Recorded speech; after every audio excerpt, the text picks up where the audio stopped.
There's no way that this just happened. I have plenty of words for CJ Stroud, Nick Caley, and the Texans offense and how they played terrible against the Los Angeles Rams. 14-9 final. Texans lose. Oh my God. What the heck did I just watch? Guys, talk about a reaction. I kind of already gotten my frustration out, but here we go.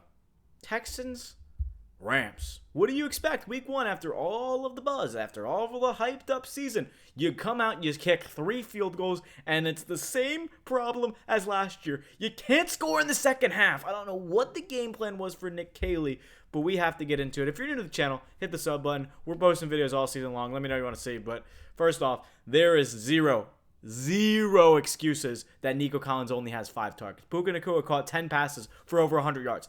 Nico should be getting peppered with targets, man. I don't know why he's only got 5 targets.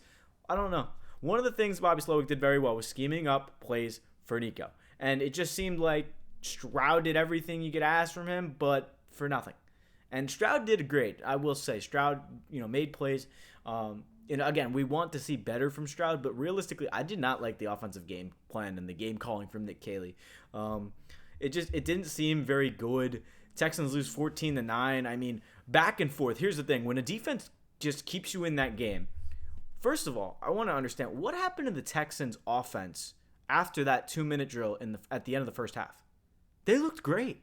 That 50-yard field goal Fairbairn made, they looked good. I was like, okay, coming out second half, fire it up, let's go score a touchdown. The Rams scored, and then it was just bleh on offense.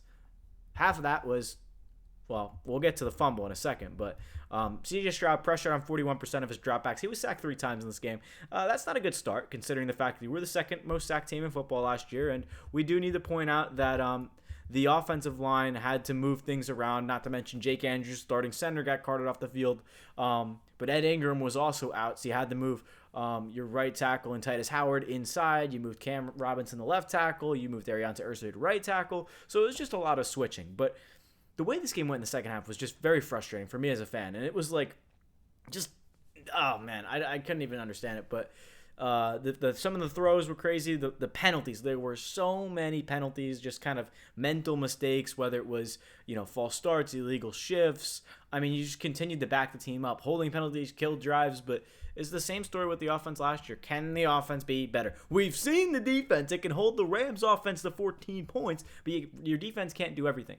Azeez Al-Shaair had a great punch out for a fumble. Probably made the play of the day for the Texans. And then, you try and go down, win the game, 4 minutes left. The Rams were literally going into the end zone. And I'm just like, all right, let's hold no field goal. And when they punched the ball out and got Azeez Al-Shaair put his shoulder on the ball, oh my gosh, I was going crazy. Oh my gosh, Texans are going to win. And then I got to watch this. The Texans, 2 minutes and 30 seconds left. You're on your own 40. You just get a false start penalty. 1st and 15, 2 minutes and 30 seconds left. What do? You run 3 plays. You go to 4th down, but get luckily bailed out by a penalty.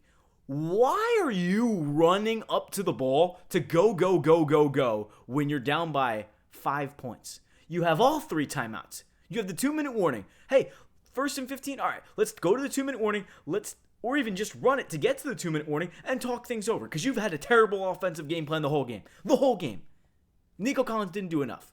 But it's just like, towards the end of that game, when you have 1 minute and 45 seconds left and you're in Ram territory, slow things down. I was so confused. Even before the fumble, I was just like, why are they lining up empty here?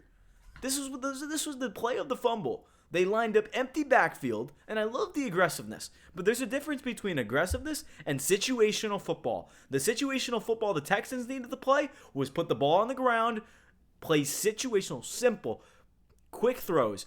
Okay, I like the Stroud checked it down, and then I don't know what Ogunbowale was doing. I love him. He's a great receiving back, but I'll be completely honest. If I could find the fumble clip, Ogunbowale. 14-9 lead. Texans are trying to go in, take the lead, go up, maybe score a 2-point conversion, go up 17-14. They couldn't even score a touchdown in this game.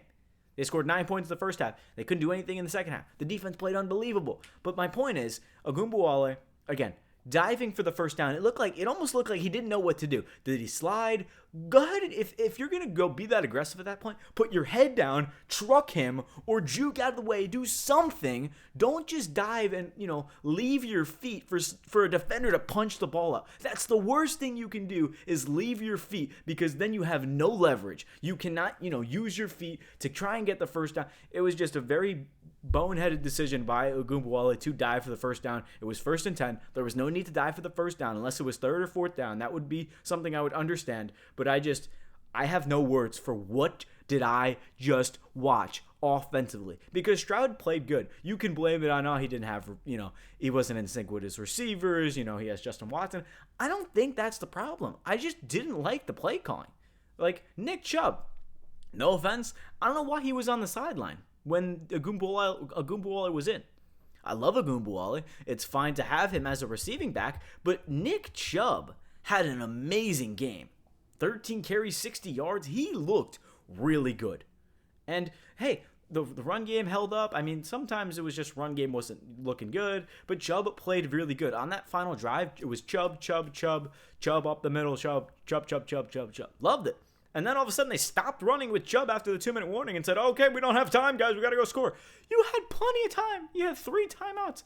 Take your time. And the biggest thing here is that I'm just kind of questioning, and it's DeMeco Ryan saying, I'm proud of the way my quarterback played in CJ Stroud. What? You're happy with that performance from your offense? Okay, granted, I would say, hey, Stroud played good. But if you're going to be okay with that offensive performance, and I don't know if that's what if it was taken out of context after the postgame, but I don't like that. I mean, Stroud played okay, but he definitely needs to be better. I would not be proud of that performance. I would be, he didn't play terrible, but he didn't play, great. He didn't give his team a chance to win the game. He did a lot. Not going to say that he didn't do anything. He kept the team in the game. He had scoring drives, but you cannot score 0 touchdowns in a game, especially when time is winding down in the 4th quarter, and expect to win the game. If your defense plays like that every single game, there's no reason the Texans shouldn't be able to put up 20 points a game. And yes, Byron Young was in the backfield almost every single play.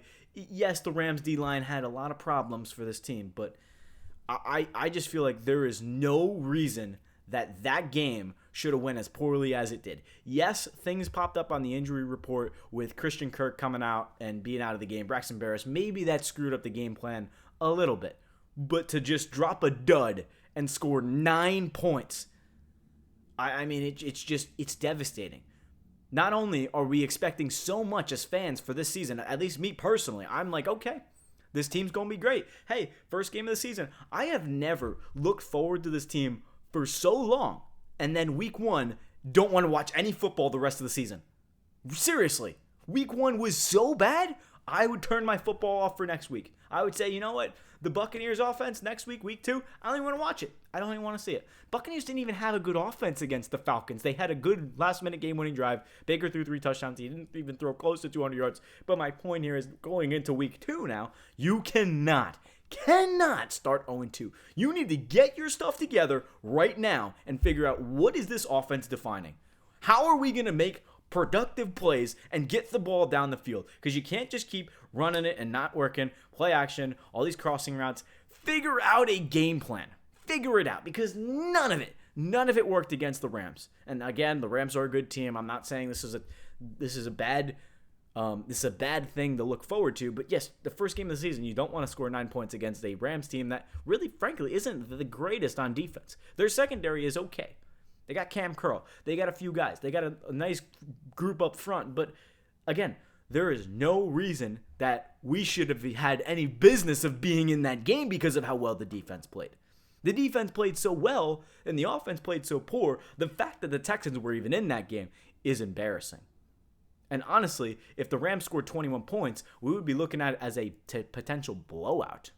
And honestly, I'm beyond annoyed. I'm beyond frustrated. But at this point, I'm at a loss of words. I'm like, how does this happen? All of the hype, all of the great things said in camp about great things, great players, great coaching. And it's just like you fall flat on your face. And looking back to the joint practice against the Panthers, it's just like, okay, I know why they barely beat the Panthers now, because the Panthers just got stomped by the Jaguars. And I'm not saying the Jags are bad. Their defense is not the greatest, to be quite honest with you. But the offense of the Jaguars didn't look great. But the Panthers' defense is terrible. And, again, maybe I'm just crazy. But the Panthers are not a good team, and the Jaguars look okay against them. So, I'm just very... it's just... I wish I could get on the field and call play calls for CJ Stroud, because he just looks uncomfortable. He's under pressure. Again, he was under pressure for 47% of his dropbacks, or 41. Like, that's not good. But even under pressure, he was pretty good. 9 to 10, 102 yards. Really good. It's just like, how are you that good under pressure and you only score 9 points? How are you that good under pressure and you can't score a touchdown? How did these things happen? I just, again, I'm at a loss of words. So, let me know what the problems were in the comments. Let me know where things went wrong. The fumbles happen. It's part of the game, but it shouldn't have came down to that. And, situational football next week. Turn up the tempo before the 2-minute warning, at the half is fine. When it gets towards the end of the game, you don't need to go score when you're down 5. If you're down 7, go ahead, go score a touchdown. But you don't want to give the other team too much time to win the game. Like, that's why I was like, why are the Texans heavily empty backfield going to score? It just didn't make any sense to me. And that's where Agumbawale fumbled, because they were trying to go too quick, in my opinion. So, enough of the rant. I'm just kind of, again, I'm a little bit disappointed. And out of all the anger and frustration of, getting to learn and understand this offense, I'm just a little bit disappointed at the offense and a little bit at a loss of words. So, it's just, yeah. That's where I'm at. So thank you guys so much for watching. Apologies for the rant, but I think that was needed for a team that had a very bad performance offensively. Let me know your thoughts in the comments on this team, because I am not excited to watch them this season if they're going to continue that crappy offensive performance. So thank you guys once again. 75% of you are, again, once not, oh my gosh, can't even speak. 75% of you are not subscribed. Texans Digest family has been awesome. So if you're new, hit the sub button. Let me know what the team looked like in the comments, because unless I'm crazy, hopefully you guys can agree with me or at least back me up in the comments. So, once again, this is Mike Zanetti, Texans Digest. I'm signing off. Going to watch the Bills game. Peace.